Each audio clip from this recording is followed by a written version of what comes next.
If you fix upon your consciousness the fact that the desire you feel for the possession of riches is one with the desire of omnipotence for more complete expression, your faith becomes invincible. Once I saw a little boy sitting at a piano and vainly trying to bring harmony out of the keys, and I saw that he was grieved and provoked by his inability to play real music. I asked him the cause of his vexation, and he answered, "I can feel the music in me, but I can't make my hands go right."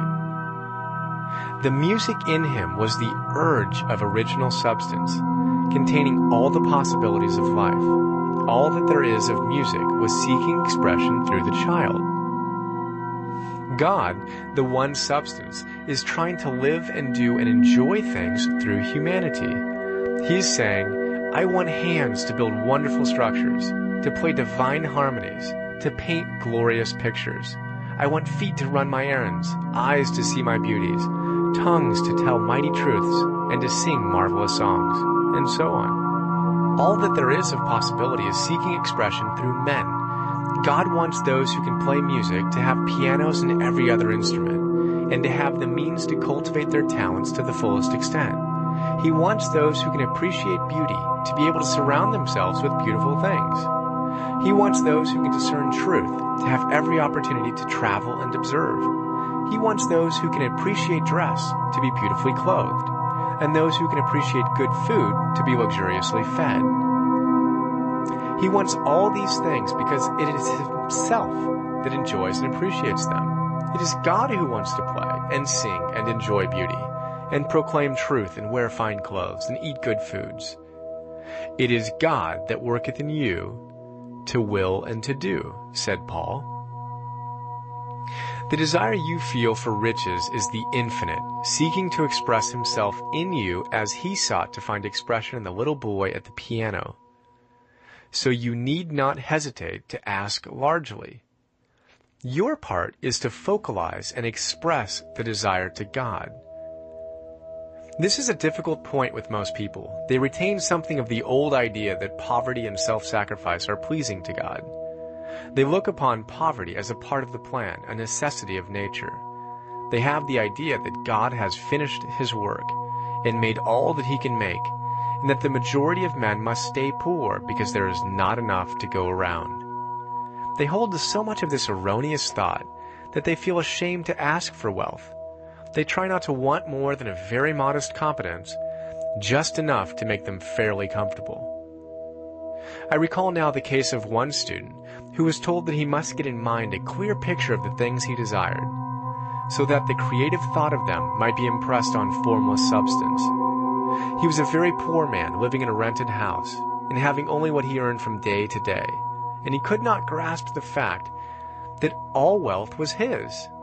So after thinking the matter over, he decided that he might reasonably ask for a new rug for the floor of his best room, and an anthracite coal stove to heat the house during the cold weather. Following the instructions given in this book, he obtained these things in a few months, and then it dawned upon him that he had not asked enough. He went through the house in which he lived and planned all the improvements he would like to make in it. He mentally added a bay window here and a room there until it was complete in his mind as his ideal home, and then he planned its furnishings. Holding the whole picture in his mind, he began living in this certain way and moving toward what he wanted. And he owns the house now and is rebuilding it after the form of his mental image. And now, with still larger faith, he is going on to get greater things. And it has been unto him according to his faith. Chapter 7. Gratitude.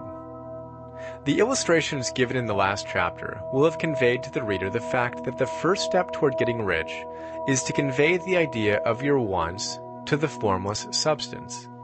This is true, and you will see that in order to do so, it becomes necessary to relate yourself to the formless intelligence in a harmonious way. To secure this harmonious relation is a matter of such primary and vital importance that I shall give you some space to its discussion here, and give you instructions which, if you will follow them, will be certain to bring you into the perfect unity of mind with God. The whole process of mental adjustment and atonement can be summed up in one word: gratitude. First, You believe that there is one intelligent substance from which all things proceed. Second, you believe that this substance gives you everything you desire. And third, you relate yourself to it by a feeling of deep and profound gratitude. Many people who order their lives rightly in all other ways are kept in poverty by their lack of gratitude. Having received one gift from God, they cut the wires which connect them with Him by failing to make acknowledgement. It is easy to understand that the nearer we live to the source of wealth, the more wealth we shall receive. And it is easy also to understand that the soul that is always grateful lives in closer touch with God than the one which never looks to Him in thankful acknowledgement. The more gratefully we fix our minds on the Supreme when good things come to us, the more good things we will receive, and the more rapidly they will come. And the reason simply is that the mental attitude of gratitude draws the mind into closer touch with the source from which the blessings come. If it is a new thought to you that gratitude brings your whole mind into closer harmony with the creative energies of the universe, consider it well, and you will see that it is true. The good things you already have come to you along the lines of obedience to certain laws. Gratitude will lead your mind out along the ways by which things come, and it will keep you in close harmony with creative thought and prevent you from falling into competitive thought. Gratitude alone can keep you looking toward the all and prevent you from falling into the error of thinking of the supply as limited. And to do that would be fatal to your hopes. There's a law of gratitude, and it is absolutely necessary that you should observe the law if you are to get the results you seek.